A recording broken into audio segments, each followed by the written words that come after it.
present one of my proudest creations. A strong blending of East with West in the traditional sarong kebaya. I have concealed the zip mysteriously, bound to draw second glances from admiring eyes. Nobody wears it as beautifully as the dusky-haired Malayan girl.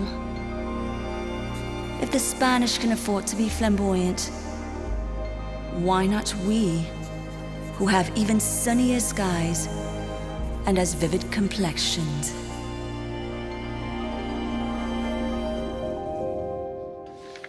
There's nothing like cracking open a fashion magazine and being transported to a world of fantasy and beauty. Even more so when it's from the 1960s, a time of great social change, a newly independent Singapore trying to find its footing. In our first ever English women's magazine, I see the name Vickie Dutton in every issue with her very own column. But she didn't just write, she designed and stitched each garment by hand. October 1960, a full feature on her. They had to give the clamoring readers what they wanted. She looks so charming, please tell us more about her. Who was this Malay woman who wrote so elegantly about the kebaya? Who shaped what an entirely new generation of women wore? Why have I never heard of her?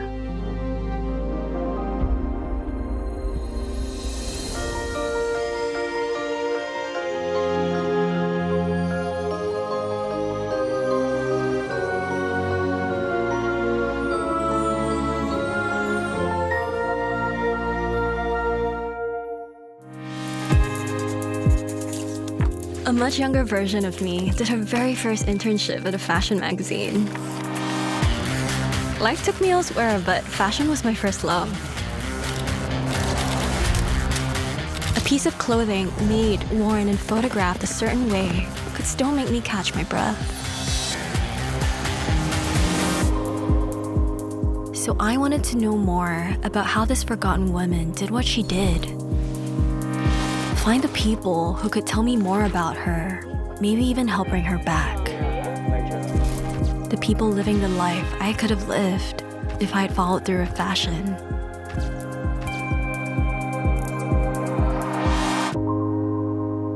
I think we only have a knowledge of her because we took fashion and then there's fashion history specifically.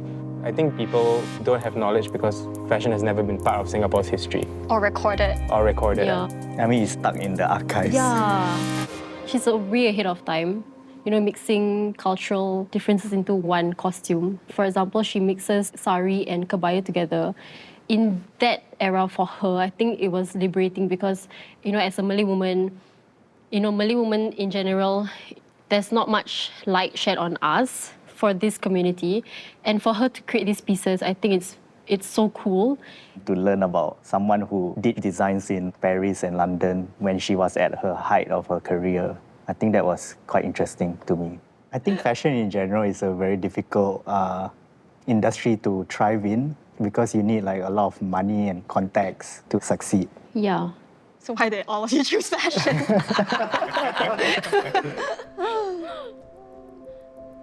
I think it's highly creative and you kind of get away with a lot of things. It's through that I express my creativity because I like a lot of clashing textures, patterns.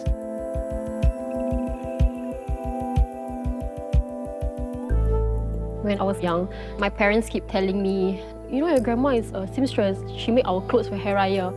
I was like, oh my God, that's so cool. You can actually make something that people can wear.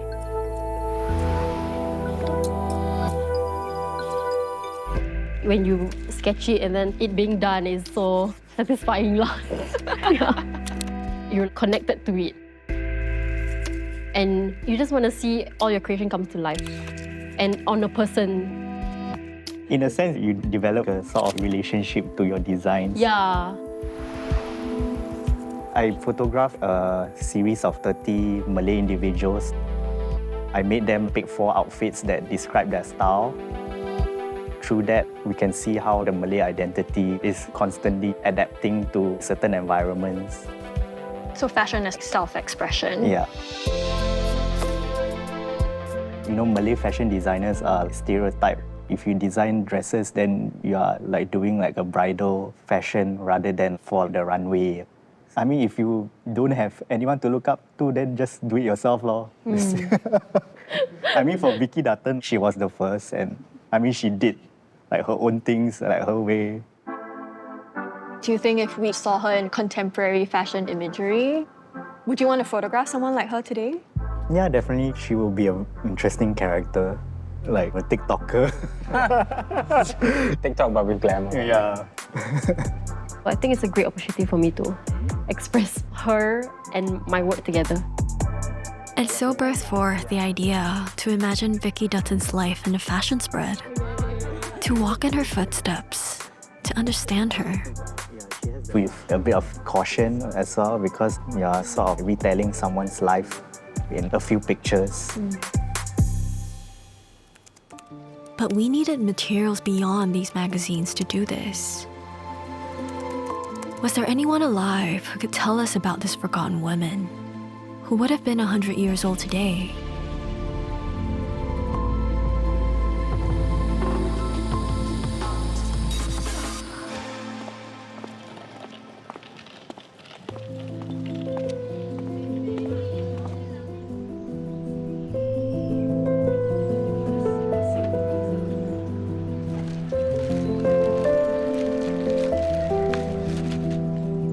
How long had it been since you've seen all these?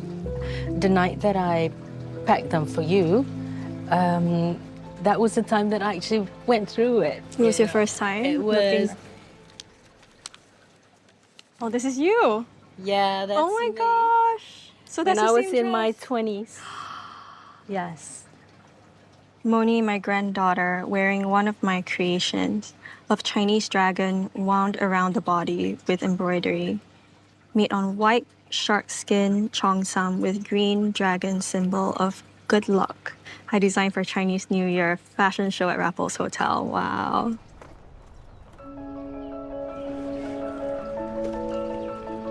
This is her handwriting. She loves to write.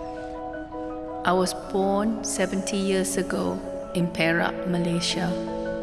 Umir Kalsum Yahya was a name given to her by her Muslim family in the 1920s. And even though she was a tomboy, her mother made sure she knew how to cook and sew. As far back as I can remember, I was dressing dolls in my own creations. Yeah, she had it naturally. Naturally. Don't even have to go to school. She's not a diploma holder, degree holder, none of that. It's in her soul, it's in her DNA, which I think she passed that to me. I did architecture in East London. And I always talk about this door, which I branded as a kabaya door. That's what we've done here. With the lace Yes. kabaya door. Yes.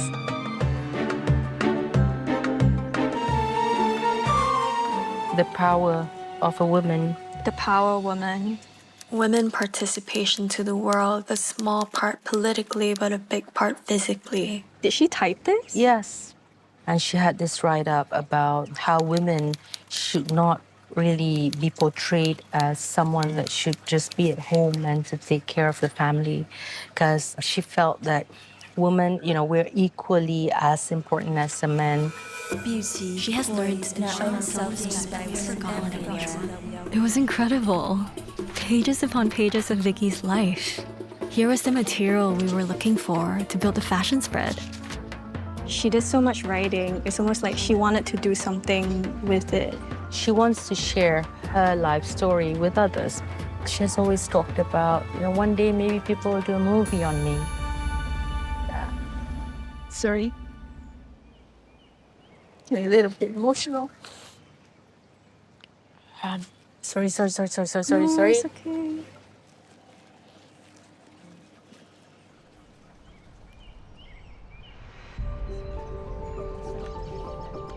We wanted to gather some young creatives in fashion who have all heard about Vickie, and they want to help us put together this fashion spread. That's just amazing. You know, I am speechless because I didn't know how important to some of these young designers what Vickie has started. All right. So can we have your blessing to do this fashion spread? Yes. Well, for Vickie, I think we have to go to the basic, how she got famous. I think it's still the kabaya. So it'll be good to feature that still. Oh, is that hers? Yeah. Oh my gosh. So we all smell like Vickie. I could see her, read her, connect a scent to her. It was a bold yet elegant aroma that lingered. I imagined the scent on her in this photograph. Vickie blossoming, all eyes on her. It was 1957, and she was 34 years old. It was never my intention to take a model training course when I accompanied a friend to a local model school to give her moral support. But she put herself forward, and after just 2 months of model training, she emerges to overnight fame. I was the first Malay model, and this caused quite a stir. And less than a year later, there she is on the cover of the nation's largest newspaper.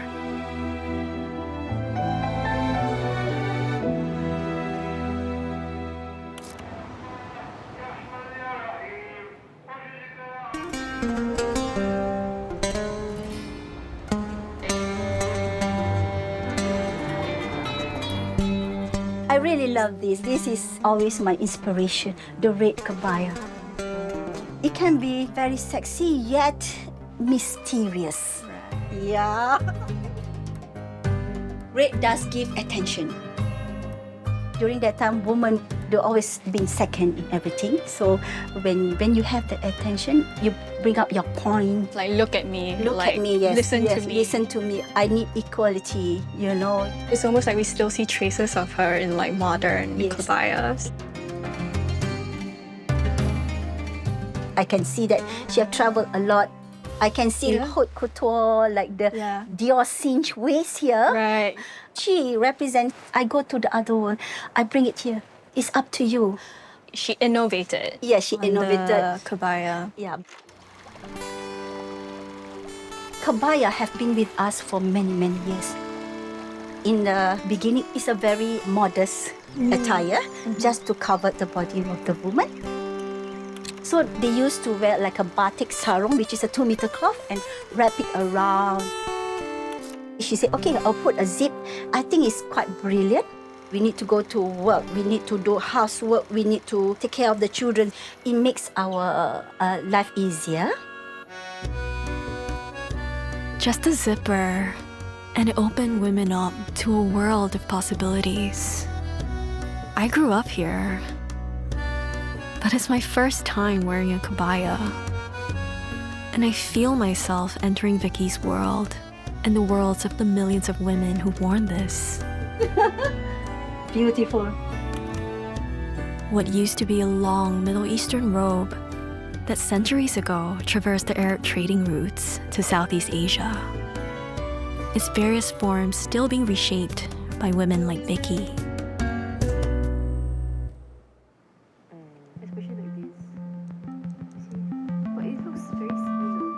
Our first design had to pay homage to it and to Vickie's debut.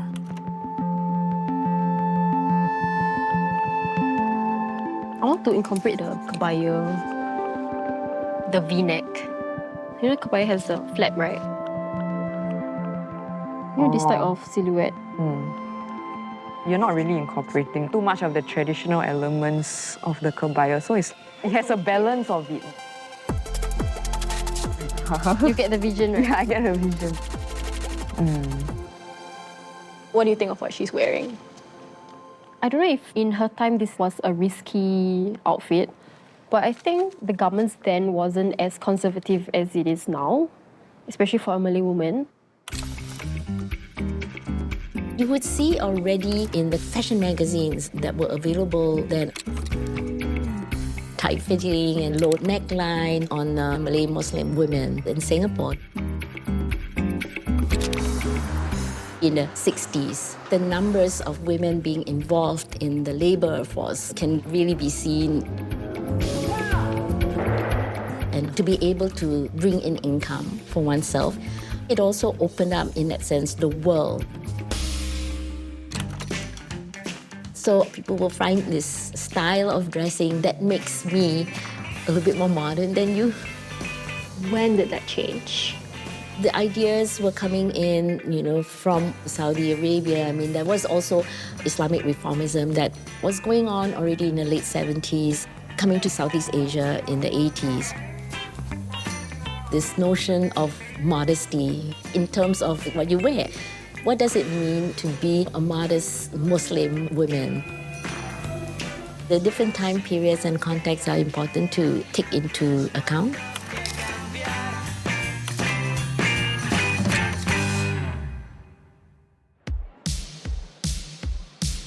So how would we, women of today, translate what Vickie wore then?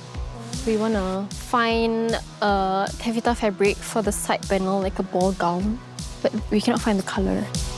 Is it too yellow? This is so yellow, Gotta hit the spot, the right one. This one, I scared it will look too cheap. Yeah, and Vickie is like all about ducks. Yeah. Oh, she found it. Oh my god! Yes! It's black. It's black. Okay. So we found the one. Yes. Okay, got it.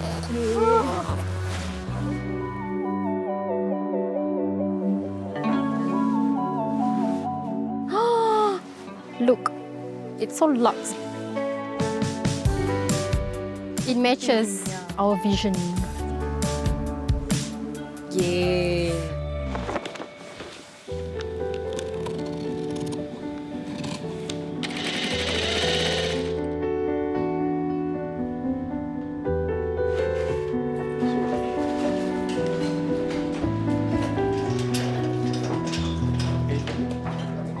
And before we knew it, we were ready to dress and photograph our Vickie for the very first time. With this photograph as our inspiration, we found someone who just had that something special.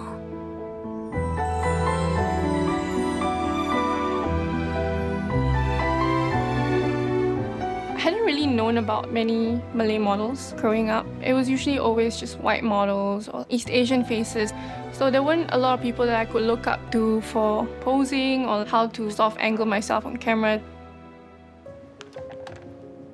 I felt like if I knew about Vickie, I would have probably felt more encouraged. I feel like, where is she? Where is she in history that I didn't even know about her until now? Oof. Damn, girl. I'm crying. It's not expectation, it's reality, right? Yeah. Oh my god, I feel so, it's surreal because we somewhat nailed it. Okay.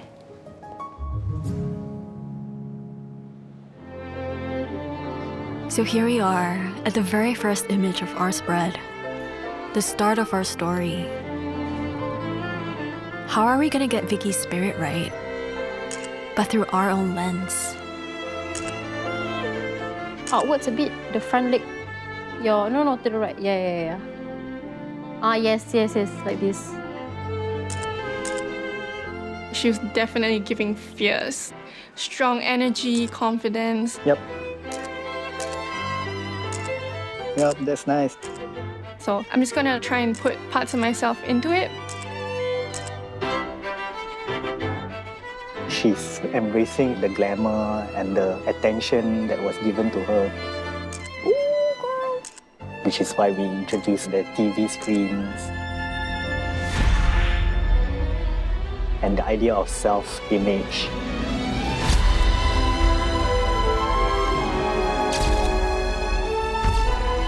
I keep looking back to photographers in the 60s and 50s. So you look back to Vickie Dutton's period. Yeah. Yep, gorgeous. There's a sense of optimism It was the post-war period and they want to start a new life.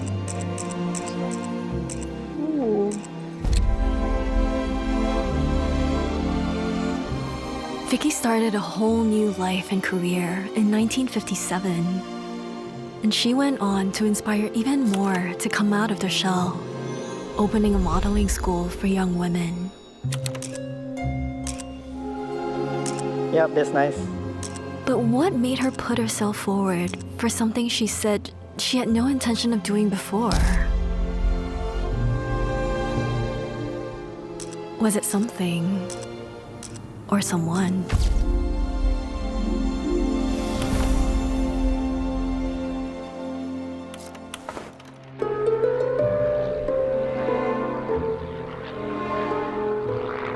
A silk parachute floated down over the Malay jungle.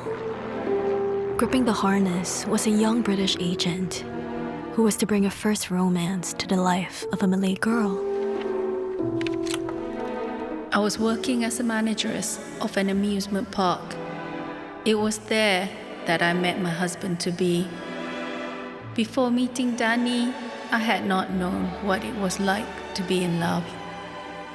Daniel Dutton was a big deal. He ascended the ranks from a British soldier fighting the Japanese in Malaysia during World War II to a government officer in Singapore. And he set his eyes on the 20-something-year-old Vickie. I was very shy before. I had always maintained I was too short for fashion modeling, but I was persuaded. This is not a woman who would have been content just following a man around for his career. Daniel Dutton nudged her into the professional fashion world after they settled in Singapore, and she was already well into her 30s. So that's how Vickie Dutton was created. So marrying him probably gave her certain Platform for her to express herself. Okay, Daniel, whenever you want to go in. Behind now. I think back to back, yeah.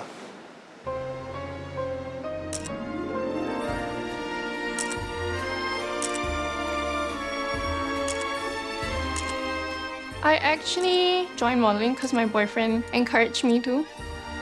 Make it more fierce. Yes, nice. At that period of time, maybe it was harder for her because it was still largely a patriarchal society.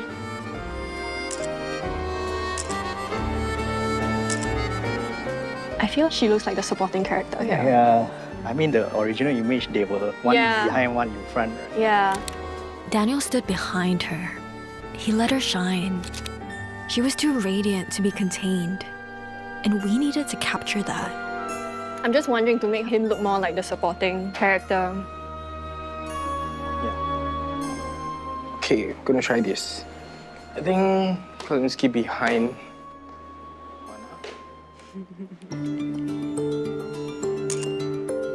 Yeah. Yeah, I think this dynamic is better. Yeah. She's the main character. I see it in my own family. My mom's the breadwinner. So I think that even without men, women these days can do great things on their own.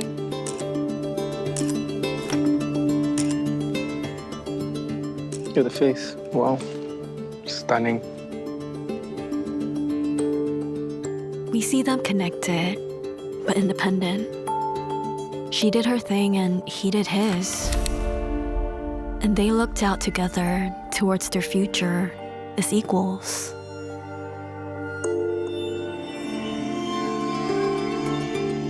She's high society, she loves glamour, she wants glamour, she craves for glamour. She enjoys being in front of the camera and people taking pictures of her.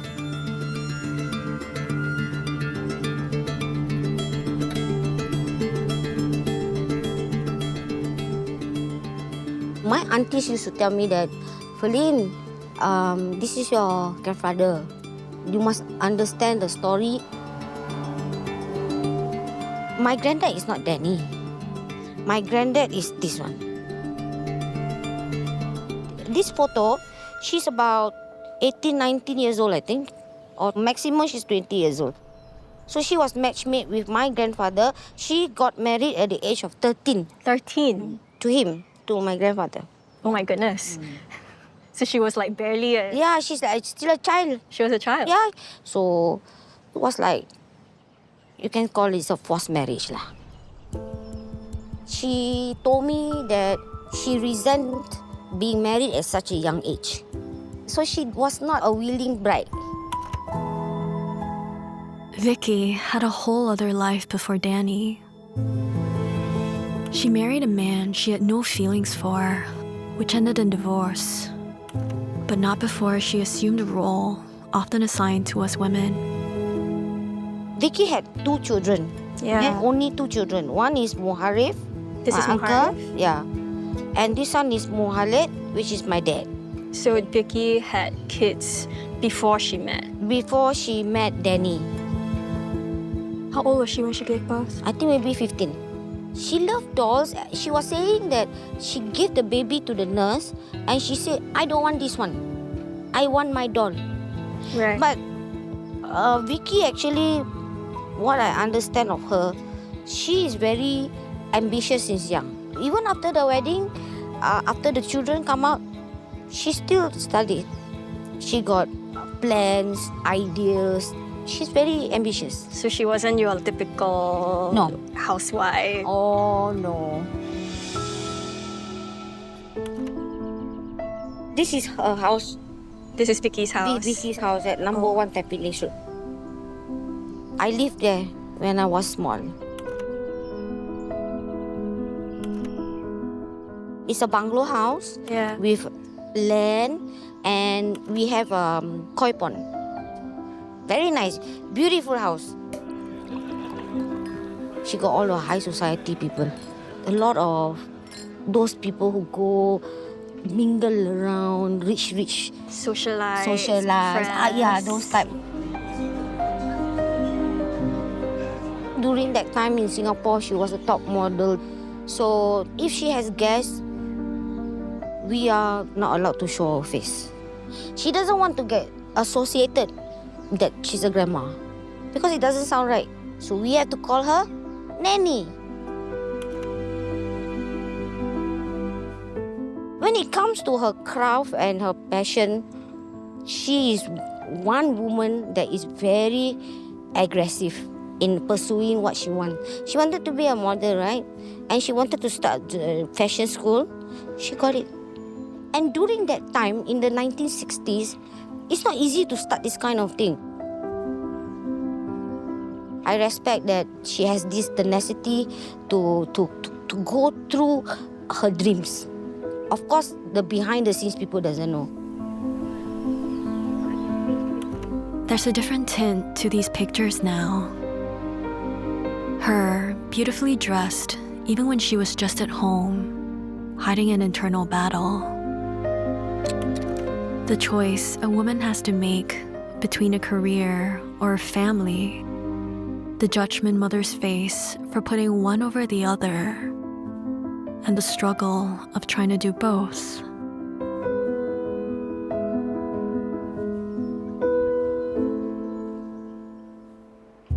Okay.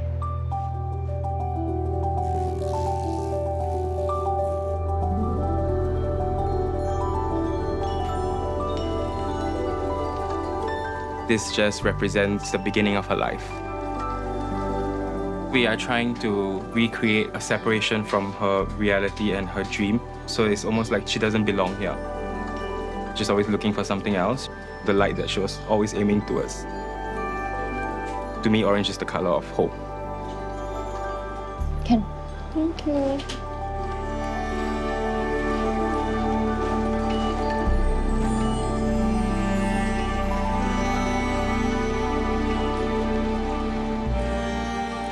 I did want to get married young, but I feel like at 15, you're still figuring yourself out. When you're young, you have so many dreams. I felt like she was very held back by everything. Yeah, that's nice. So I hope I portrayed that sort of conflict of emotions, or that wanting to be more. She still wanted to dream.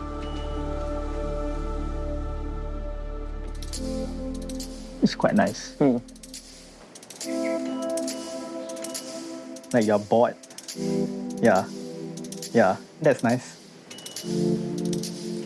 Surely there's labels and stereotypes towards women who prefer career. But I think that women these days, we definitely have more freedom in choosing what we want. Because of women like Vickie who did it first, her fashion career only took off after she had 2 children, even if it did come at a cost. She eventually got it all. The fame, the dream job, the dream man.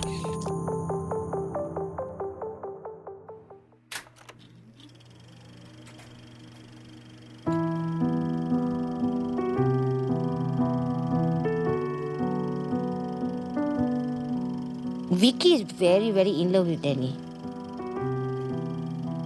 They were at the peak of their career, the most ideal couple.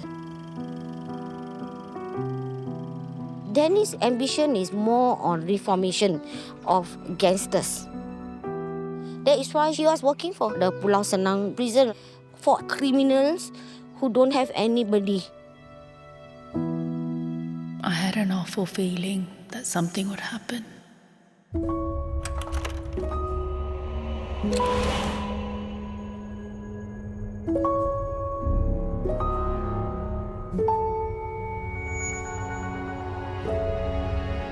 His passion killed him.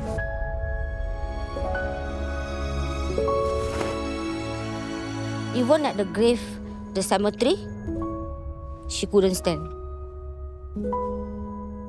My dad, who was with her throughout, was supporting her.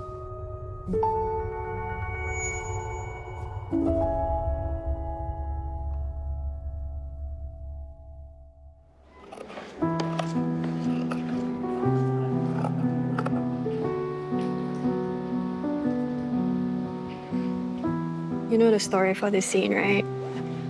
When Danny died and Vickie was at the funeral, she was kind of broken.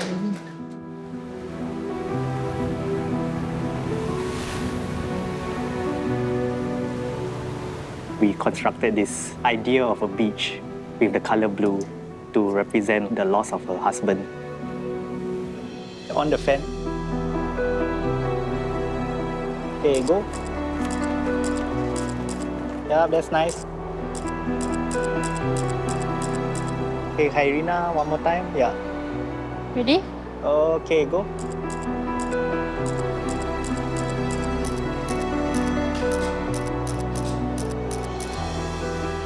We wanted to capture the moment that she found out that Daniel passed.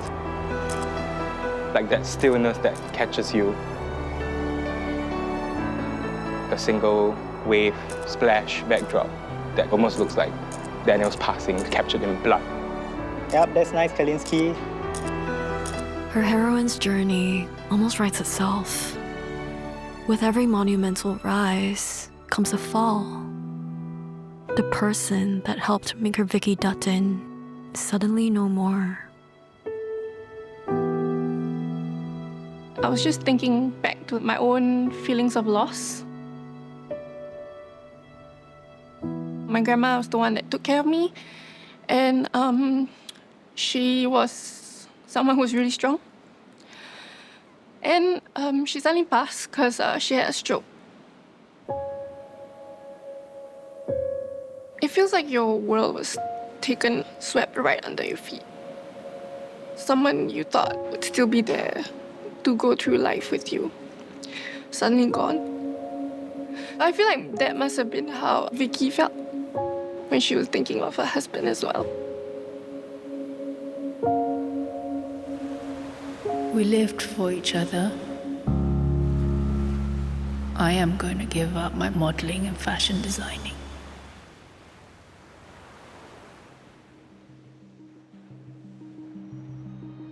Is this how we lose an extraordinary woman forever? Are history books so starved of strong, boundary-breaking women like her? And her biggest imprint is her husband's death? If you can meet Honey's, she can actually tell you more about Vickie's later stage of her life. Because Honey spent a lot of time with her, being there in London with Nan.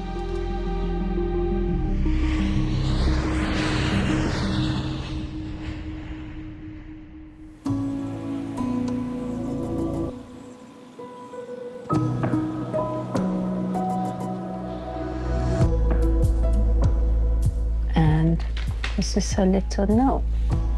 Gift from Danny on 21st birthday, Silver Fox fur stole. My dress, gold yellow, lace, strapless, cocktail, earring, emerald.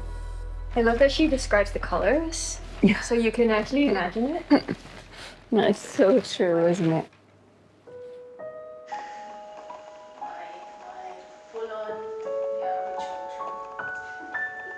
I am her youngest granddaughter or grandchild. How did you feel when we asked you to be part of this documentary? It was bittersweet, I would class it, because the realization of I lost someone so iconic I didn't know much about. But she would have loved this. In the 70s, she moved around the world a bit more, and then she decided to stay in London officially. I came here to study, so in a way, my dad always says there's always one of my grandchildren looking after her.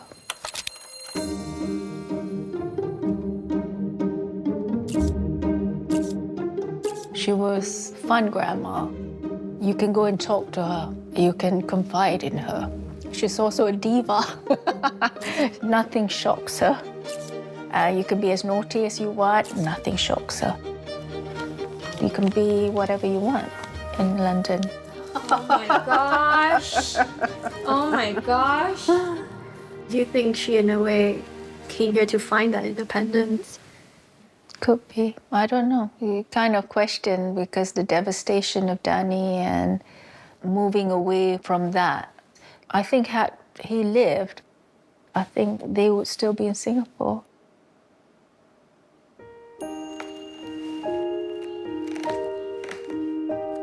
She said to me she got married in a teal sari. Glenn was her third husband. Glenn was in Singapore and spotted her when, at that time, Danny passed away. Everyone chases her because she's stunning. 70s Elvis Presley kind of style, isn't it? Priya, birthday present from Glenn. When they were in India, Glenn gave her the leopard. He adored her. He showered her with a luxury lifestyle. He was traveling a lot. She found that she wants to stay put in London. That's when she divorced Glenn.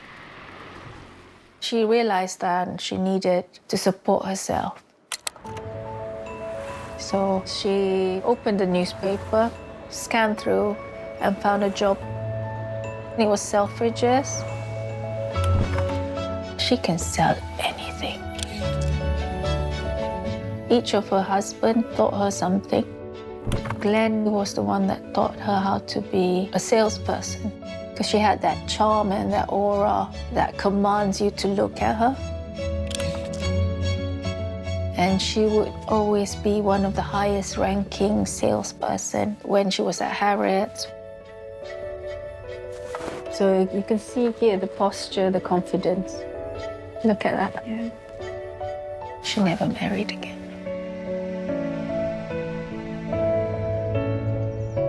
Did she talk about her fashion career back in Singapore, back in the day? I think she left it and that's it. You get the odd occasion, your aunties all going, yeah, your grandma used to be in the newspaper, you know, we would read about her. She didn't realize how big of a deal she was.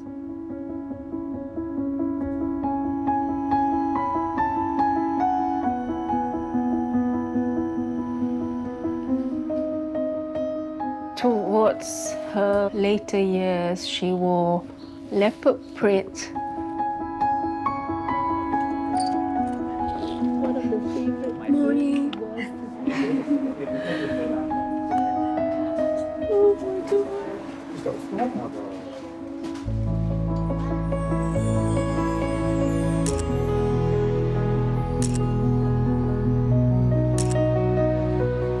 That's unreal.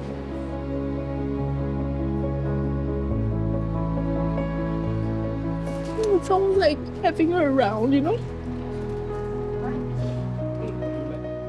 Kalinsky, you can close your eyes. Jamila, you just look over here. Yeah.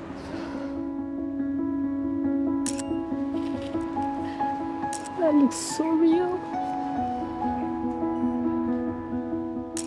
Wow. Oh, that's nice. Oh, wow. Nice. It is cute. I think the last time I felt this way was when I was back in school. Shooting projects that mean something personally to us. It reminds me why I'm in this field. I'll take a photo of them.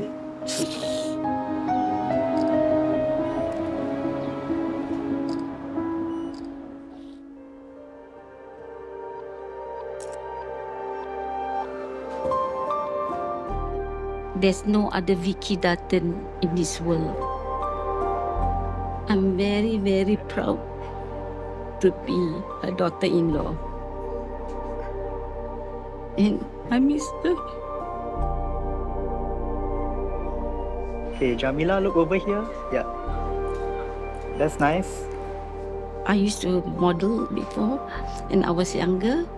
People look upon you, wow, like a star, you know?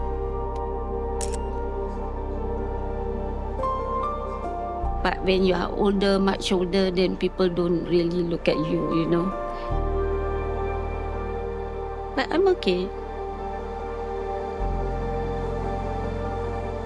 That is the motto of Vickie Dutton. Age gracefully.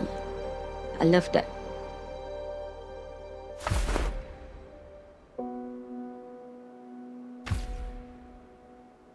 She aged a bit more. I think she wanted more of my time. I felt sometimes I didn't give enough. Waist down, she needed 24 hours care. And so having to put her in a home was basically the option that was left.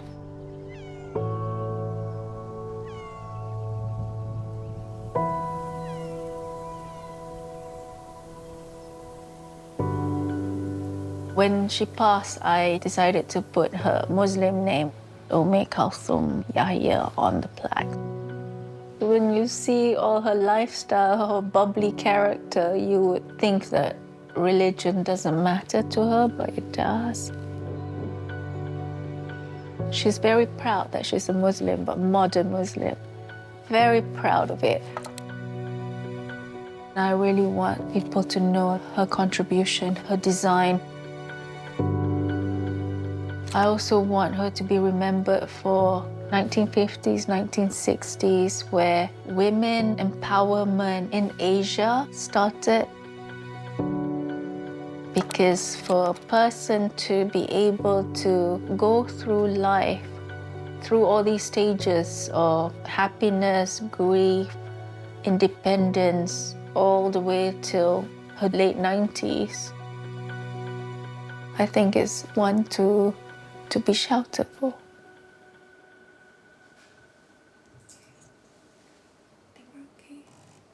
Thanks so much, honey. Thank you. Good. Can I give you a hug? Yes, you can. Oh, thank you.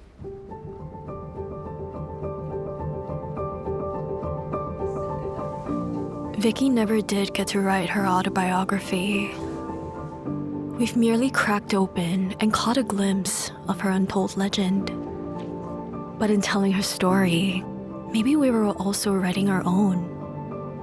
I'm just starting to remember my own forgotten dreams in fashion, rediscovering how to express myself boldly like she did. I'm so sorry. We never needed permission to be creative, to color outside the lines that other people have set. But it sure helps to have an example like Amir Kalsum, Vickie Dutton.